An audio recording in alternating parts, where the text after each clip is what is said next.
کبھی سوچا؟ عثمان غنی، علی مرتضیٰ، یہ خلفائے راشدین تھے، یہ مصلی پر کھڑے ہو کر نماز بھی پڑھاتے تھے، اور جیسے رسول اللہ صلی اللہ علیہ وسلم رات کو تہجد پڑھتے تھے، صحابہ تہجد پڑھتے تھے، اور دل میں جب عمل کا وقت ہوتا تھا تو میدان بدر میں جہاد کے لیے کود پڑتے تھے۔ یہ بھی سنت ہے، فقط وہی سنت نہیں ہے، نماز بھی فرض ہے، روزہ بھی فرض ہے، زکوٰۃ بھی فرض ہے، حج بھی فرض ہے، اور یہ تمام فرائض ہے، لیکن اسی کے ساتھ ساتھ جہاد بھی اس میں شامل ہے، اگرچہ فرض وہ نہیں ہے لیکن فرض کفایہ بہرحال اپنی جگہ پر موجود ہے۔ بہرحال بات یہاں سے چلی تھی کہ ایران فتح ہوا۔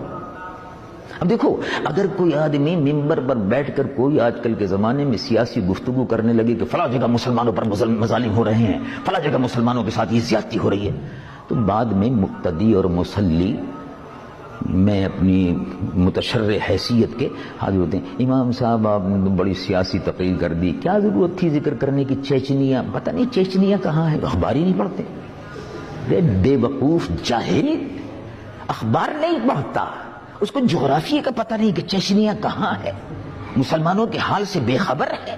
رسول اللہ صلی اللہ علیہ وسلم نے ارشاد فرمایا، المؤمن للمؤمن کالبنیان یشد بعضہ بعضا، او کما قال صلی اللہ علیہ وسلم۔ مومن ایمان والے ایک دوسرے کے لیے ایسے ہیں جیسے عمارت کی اینٹیں، اور یہ بنیاد جو اٹھائی گئی ہے، کالبنیان یشد بعضہ بعضا، جیسے بنیان، یہ اینٹیں، یہ برکس، یہ اینٹیں ایک دوسرے سے ملی ہوئی اور جڑی ہوئی ہیں، جڑ سے نیچے سے اوپر تک، اسی طرح سے مسلمان روح زمین کا ایک دوسرے سے جڑا ہوا ہے، اور اسی کی بنیاد پر ارشاد فرمایا انما المؤمنون اخوہ، قرآن مجید و فرقان حمید میں فرمایا ایمان والے ایک دوسرے کے بھائی ہیں۔ اب تم اپنے بھائی کے حال سے بے خبر ہو۔ ہم نے دیکھا کسی شخص نے کہا کہ بہت بڑا اجتماع ہوتا ہے لاہور کے قریب، کچھ لوگ بستر لے کے جاتے ہیں، اجتماع کرتے ہیں، کہ وہاں کوئی دعا وغیرہ ہوئی تھی؟ نہیں۔ ہاں دعا ہوئی تھی۔ کیا دعا ہوئی تھی؟ بس اللہ گناہوں کو معاف فرما، اللہ روزی میں برکت عطا فرما، بالکل ٹھیک ہے، اللہ بیماروں کو شفا عطا فرما، بالکل ٹھیک ہے۔ مسلمانوں کے لیے بھی دعا ہوئی تھی، اللہ مسلمانوں کو نیک بنا، سبحان اللہ، بڑی خوشی کی بات ہے، نیک بنا، ایک بنا، بالکل خوشی کی بات ہے۔ اور بھی کوئی دعا ہوئی تھی؟ نہیں، اور تو کچھ نہیں ہوئی تھی۔ ارے بھئی مسلمان مر رہے ہیں، ان کے لیے دعا ہوئی تھی؟ نہیں ہوئی تھی۔ کشمیر میں مسلمانوں کا قتل عام ہو رہا ہے، دعا ہوئی تھی؟ نہیں ہوئی تھی۔ ذرا غور فرمائیے، 10,000 مسلمان عورتوں کی عصمت ہندو لوٹ چکا ہے اور مسلسل کشمیر میں لوٹ رہا ہے جی، اور مولوی صاحب دعا نہیں کرتے کیونکہ سیاسی مسئلہ ہے۔ اللہ اکبر، مسلمانوں کا قتل عام ہو رہا ہے، یہ سیاسی مسئلہ ہے۔ 40,000 مسلمان، یہ ایمنسٹی انٹرنیشنل کی رپورٹ ہے کہ 40,000 آدمی مسلمان کشمیر میں اب تک شہید ہو چکا ہے، 40,000، اور 1 لاکھ کے قریب مسلمان معذور ہو کر مظفر آباد اور اس کے ارد میں کیمپوں میں پڑا ہوا ہے، کسی کا ہاتھ کٹا ہوا ہے، کسی کی آنکھ نکلی ہوئی ہے، اور کسی کی ناک کٹی ہوئی ہے، عورتوں کی چھاتیاں کٹی ہوئی ہے، اور دعا نہیں ہو رہی۔ کیوں بھائی، کیا بات ہے؟ سیاسی بات۔ اچھا، یعنی کشمیر کے مظلوم مسلمانوں کے لیے دعا کرنا سیاسی بات ہے۔ چیچنیا میں قتل عام ہو رہا، چیچنیا کہاں ہوتا ہے؟ تو اخبار تو پڑھتے نہیں ہیں، اخبار اس لیے نہیں پڑھتے کہ فوٹو ہوتا ہے۔ ارے بھائی فوٹو مت دیکھو، کم از کم خبر تو پڑھ لو اپنے مسلمان بھائی کی۔ تو فوٹو تو لفافے بھی ہوتا ہے، فوٹو تو نوٹ میں بھی ہوتا ہے، تو جیب میں کیوں رکھتے ہو؟ پھر مسجد میں کیوں جاتے ہو؟ سارے نوٹ جو ہیں جیب سے باہر نکال کے مسجد کے باہر رکھ کے چلے جایا کرو، پھر ماشاءاللہ پتہ چلے گا نماز کیسے ہوتی ہے۔ اگرچہ مجھے معلوم ہے یہ مسئلہ، امام اہل سنت اعلیٰ حضرت فاضل بریلوی نور اللہ مرقدہ نے کفل الفقیہ الفاہم میں، کفل الفقیہ میں ارشاد فرمایا ہے، اور تمام علماء اور محدثین نے اس پر اتفاق کیا ہے کہ بھئی نوٹ لے کر مسجد میں جا سکتے ہیں اگرچہ اس میں تصویر ہے۔ مجھے معلوم ہے یہ مسئلہ، لیکن میں کہہ رہا ہوں آپ سے کہ جب یہی بات ہے تو پھر وہ جیب میں کیوں رکھا ہوا؟ جیب شریف میں تصویر بھی رکھی ہوئی، نوٹ بھی رکھا ہوا ہے، اور عمرہ کرنے کے لیے کیوں بار بار جاتے ہیں تصویریں کھچوا کر اور سعودی عرب کے سفارت خانے میں دے کر؟ اور حج کے لیے کیوں جاتے ہیں بار بار؟ حج تو ایک دفعہ فرض ہے اور عمرہ تو فرض نہیں ہے. کس نے کہا عمرہ فرض ہے؟ صرف حج ایک مرتبہ عمر میں فرض ہے. اور ویڈیو پر اور ٹی وی پر تقریریں بھی ہوتی ہیں اور بعد میں کہتے ہیں کہ ٹی وی اور ریڈیو ٹھیک ہے، ویڈیو بھی ٹھیک ہے، یہ بھی ٹھیک ہے، لیکن مسجد میں نہیں آنا چاہیے. اچھا، اگر مسجد میں نہیں آنا چاہیے تو پھر اور جگہ بھی نہیں آنا چاہیے. جو چیز یعنی مسجد میں ناجائز ہے اور گھر میں جائز ہے، مسجد میں ناجائز ہے اور سڑک پہ ناجائز ہے. تو اس قسم کے مسائل میں لوگوں کو، چھوٹے چھوٹے مسائل میں مسلمانوں کو لوگ الجھا کر دین سے نفرت نوجوانوں میں پیدا کر رہے ہیں. اب آپ دیکھ لیجئے، ایک زمانے میں اختلاف شروع ہوا ایک مسجد میں جہاں میں خود بھی رہتا ہوں. ایک زمانے میں اختلاف ہوا اور ایک سال تک یہ اختلاف چلتا رہا، لاؤڈ اسپیکر پر نماز ہوگی یا نہیں ہوگی، ہوگی کہ نہیں ہوگی، ہوگی کہ نہیں ہوگی.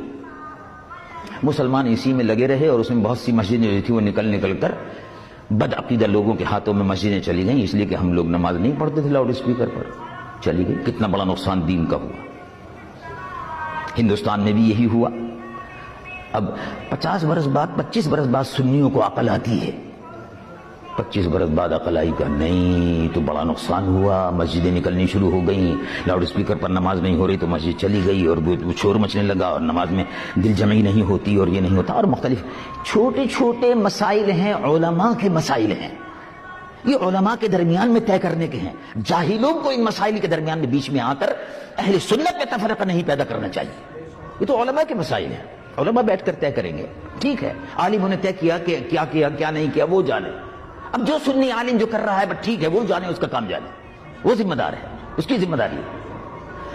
تو میں عرض کر رہا تھا کہ وہ مال غنیمت وہ سیاسی گفتگو ہو گئی درمیان میں. مال غنیمت لے کر قافلہ پہنچا،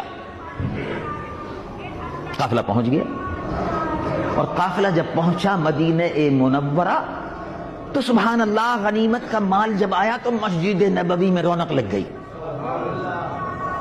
تمام جتنی بھی شمعدان اور روشن دان اور بتیاں اور موم بتیاں، یہ سب اعلیٰ قسم کی چیزیں سب وہاں سے آئی تھیں. وہ سب سیدنا فاروق اعظم نے فرمایا سبحان اللہ، دیکھو کیسے اچھے موقع پر یہ آیا، اب رمضان شروع ہو رہا ہے، جلدی سے مسجد کو سجا دو، روشن کر دو. مسجد روشن کر دی حضرت عمر نے.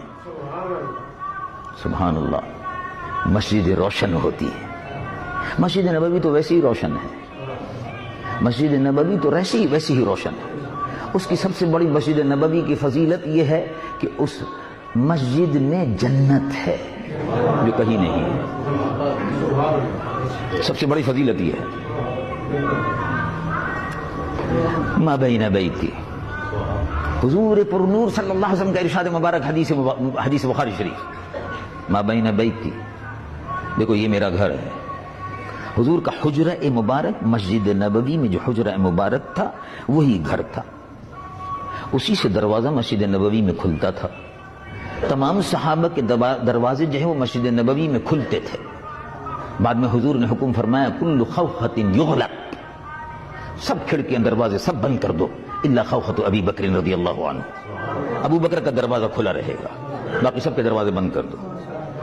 تو حضور پر نور صلی اللہ علیہ وسلم کا حجرہ مبارک کا دروازہ مسجد نبوی میں ہوتا تھا اور سیدنا ابو بکر کا دروازہ مسجد نبوی میں تھا. اس سے پہلے سارے تھے وہ سب بند کر دیے گئے.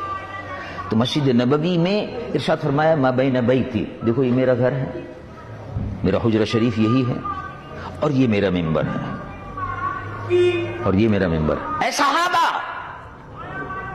ما بین بیتی و منبری، میرے گھر کے اور میرے ممبر کے درمیان میں یہ جو ٹکڑا ہے مسجد نبوی میں، روضۃ من ریاض الجنہ، یہ جنت کی کیاریوں میں سے ایک کیاری ہے. یہ مکے میں نہیں ہے، یہ مکہ شریف میں نہیں ہے، یہ بیت المقدس میں نہیں ہے، یہ کہیں نہیں ہے. اور پھر ارشاد فرمایا جب میں قیامت کے دن حشر کے میدان کی طرف اٹھ کر جا رہا ہوں گا، دائیں میرے ابو بکر ہوں گے، بائیں میرے عمر ہوں گے اور اہل بقی میری پشت پر ہوں گے. پھر میں اہل جنت المعلا، پھر میں مکہ شریف کے قبرستان جنت المعلا کے لوگوں کو اپنے ساتھ لے کر میدان حشر کی طرف جب جا رہا ہوں گا تو یہ جنت کا ٹکڑا بھی میرے ساتھ جنت میں جا رہا ہوگا. تو جس نے اس پہ نماز پڑھی اس نے جنت میں نماز پڑھی. یہ جنت کی کیاریوں میں سے ایک کیاری ہے. روضۃ من ریاض الجنہ, جنت کے ٹکڑوں میں سے ایک ٹکڑا ہے. سب سے بڑی بات یہ ہے کہ اس سے پتہ یہ چلا کہ جنت جو ہے, اب مکہ شریف چلے جاؤ جنت نہیں ملے گی, بیت المقدس ہو جاؤ جنت نہیں ملے گی, محبوب کے در پر آ جاؤ تو مل جائے گی. در محبوب پہ آ جاؤ, یا رسول اللہ صلی اللہ علیہ وسلم. تو یہ مدینہ منورہ کی خصوصیت ہے, روئے زمین پر کہیں نہیں ہے. اور بہرحال اعلیٰ حضرت امام اہل سنت محدث اور مجدد بریلوی نور اللہ مرقدہ نے بڑا صحیح فیصلہ فرمایا. ہم عشق کے بندے ہیں, کیوں بات بڑھائی ہے. مدینہ منورہ کے فضائل جو ہیں وہ تم آپ سن چکے, سبحان اللہ, بڑے عالمانہ اور بڑے ایمان اور مؤثر انداز میں حضرت نے بیان فرما دی, حضرت مولانا شبیر احمد صاحب نے. تو میں جو بات عرض کر رہا تھا وہ یہ تھی کہ مدینہ منورہ شریف میں وہ آئے اور کہا بھائی مسجد نبوی کو سجا دو. سجا دیا, روشن ہو گئی مسجد. لیجیے صاحب, رمضان شروع ہو گیا, اب پہلی رات تھی. اب جو مسجد بقائے نور بنی ہوئی تھی, کسرا کے محل کے جو وہ روشن دان تھے اور شمع دان تھے اور یہ سب لا کر جو سجائی گئی, اللہ اللہ, روشن مسجد. حضرت علی تشریف لائے. بھائی مسجد میں روشنی کیسے ہو گئی, کس نے کر دی, یہ کیسے ہو گئی؟ انہوں نے کہا حضرت عمر نے فرمایا. کیا بات, سبحان اللہ. حضرت علی نے فرمایا نورت مساجدنا, اے عمر, نورت مساجدنا یا عمر, اے عمر تو نے ہماری مسجدوں کو روشن کر دیا. ہماری مسجد کو, مسجد نبوی کو بھی روشن کر دیا, اسی رات میں قباء کی مسجد کو بھی روشن کر دیا, مسجد اجابہ کو بھی روشن کر دیا. اس لیے کہ وہ تو شمعدان آئے تھے نا بہت, تو کہا سارے مدینے میں مسجدیں جتنی بھی ہیں روشن کر دو. مسجدیں سب روشن ہو گئی. نورت مساجدنا یا عمر, اے عمر تم نے ہماری مسجدوں کو روشن کر دیا. نور اللہ قبرک یا عمر, اللہ تیری قبر کو روشن فرمائے. سبحان اللہ, سبحان اللہ, مبارک ہو, تمہاری مسجدیں روشن ہیں. اس کا مطلب یہ کہ تمہاری قبریں بھی روشن ہیں. یہ تو گواہی ہے, بات پکی ہے, دعا پکی ہے. حضرت عمر کے صدقے میں ہم سب روشنی کرنے والوں کو دعا مل گئی, مل گئی دعا. اللہ اللہ. تو میں بات یہاں سے چلی تھی اور عرض یہ کر رہا تھا کہ قرآن مجید و فرقان حمید اترا. کہاں اترا؟ رب العالمین جل جلالہ عمن والہ ارشاد فرماتا نزل به الروح الامین. روح الامین آئے, قرآن لے کر آئے. کیسے لے کر آئے, کس طرح اترا؟ روح الامین لے کر آئے. اور کس طرح اترا؟ تخفیاں دے دی, لکھا ہوا دے دیا؟ نہیں, قرآن کو کوئی برداشت نہیں کر سکتا تھا. تختی برداشت نہیں کرتی, تختی تو بہت بڑی بات ہے, پتھر نہیں برداشت کرتے, پتھر بہت بڑی بات ہے, پہاڑ برداشت نہیں کر سکتے تھے, زمین برداشت نہیں کر سکتی تھی. یہ اگر اتر سکتا ہے پہاڑوں پر نہیں اتر سکتا, زمین کے کسی حصے پر نہیں اتر سکتا. اگر اتر سکتا ہے تو قلب مصطفیٰ پر اتر سکتا.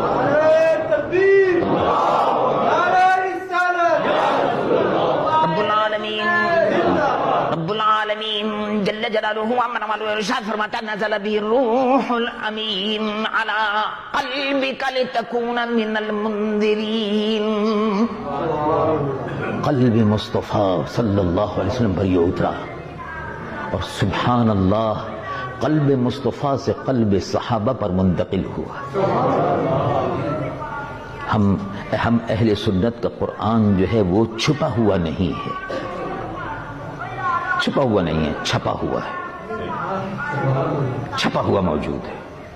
کاغذوں پہ بھی چھپا ہوا ہے اور دل پہ بھی چھپا ہوا ہے, دل پہ بھی چھپا ہوا ہے. معلوم وجہ سے فیکس ہو گیا. قرآن مجید و فرقان حمید کا حافظ جب پڑھتا ہے روئے زمین پر وہی قرآن پڑھا جا رہا ہے جو 1450 سال پہلے قلب مصطفیٰ پر اترا اور زبان مصطفیٰ پہ جاری ہوا صلی اللہ علیہ وسلم. اللہ تبارک و تعالی جل جلالہ و عم نوالہ اس قرآن مجید و فرقان حمید کو سننے کی اور اس پر عمل کی مجھ گناہگار و سیاہکار کو بھی توفیق عطا فرمائے۔ میں بھی بہت گناہگار و سیاہکار ہوں، میرے لیے بھی دعا کیجیے، اللہ تبارک و تعالیٰ میری بھی مغفرت فرمائے، اس کی تلاوت کی برکت سے مغفرت فرمائے۔ عبداللہ ابن مسعود رضی اللہ عنہ وارضاہ، ہم حنفیوں کو فقہائے مدینہ میں شمار کرتے ہیں۔ سید الائمت سراج الامہ، سیدی امام اعظم ابو حنیفہ نعمان بن ثابت رضی اللہ عنہ وارضاہ، ہم حنفیوں کے مقتداء و پیشوا رمضان المبارک کی تراویح میں ایک سپارہ سوا سپارہ پڑھتے تھے، ایک قرآن تراویح میں ختم فرماتے تھے۔ حضرت امام اعظم ابو حنیفہ تراویح کا ختم قرآن کرنے کے بعد، تراویح میں 20 رکعت میں پڑھنے کے بعد، اب اس کے بعد 20 رکعتیں روئے زمین پر، حضرت عمر کے وقت سے 20 رکعتیں جماعت کے ساتھ روئے زمین پر پڑھی جا رہی ہے، روئے زمین پر پڑھی جا رہی ہے، ہر جگہ پڑھی جا رہی ہے۔ جن کو نہ پڑھنی چاہیے تھی وہ بھی مکہ شریف میں پڑھنے پر مجبور ہیں، پڑھ لیں، مدینہ شریف میں بھی پڑھنے پر مجبور ہیں، پڑھ لیں، پڑھی جا رہی ہے۔ اور جو نہیں پڑھنا چاہتے بہرحال ظاہر ہے ان کو حساب تو دینا ہوگا، 20 کا حساب دینا ہوگا۔ یہ بالکل ایسا ہی ہے۔ دیکھو ہم نے اور آپ نے، اگر کوئی آدمی یہ کہتا ہے کہ وہ تو 8 ہی ہوتی ہیں 20 نہیں ہوتی، اچھا بھائی ٹھیک ہے، چلو اگر ہم نے 20 پڑھ لی تو رمضان شریف میں نفل جو ہے اس کا ثواب سنتوں کی برابر، سنتوں کا فرض کی برابر، اور فرض کا 70 فرضوں کی برابر ہے۔ تو چلو اچھا ٹھیک ہے، تراویح 20 رکعت نہیں ہے، اچھا ٹھیک ہے، چلو 8 ہی ہیں تو ہم نے 12 زیادہ پڑھ لی نا، تو قیامت کے دن ثواب تو ملے گا نا، اس سے تو محروم نہیں رہے۔ اور جس نے 8 پڑھی ہیں اس سے کہا جائے گا 12 اور پوری کرو، وہ اپنا جواب خود سوچ لے۔ ہمیں سنیوں کو کوئی فکر نہیں ہونی چاہیے، ہمارا حساب کتاب تیار ہے۔ انہوں نے کہا جی تم نے 12 زیادہ پڑھ لی، کہا ٹھیک ہے تو زیادہ ثواب دے دیجئے، آپ ہی کے لیے تو پڑھی ہیں، رمضان میں ہی پڑھی ہیں، نفل شمار کر لیجئے، ثواب دے دیجئے۔ تو گھاٹے میں تو نہیں رہے، 20 والے گھاٹے میں نہیں رہے، 8 والے ٹوٹے میں رہے، ان کا سودا گھاٹے کا۔ وہاں قیامت کے دن کہاں سے لائیں گے 12؟ وہ عمل کی جگہ تو ہے نہیں، وہ تو مقافات عمل کی جگہ ہے۔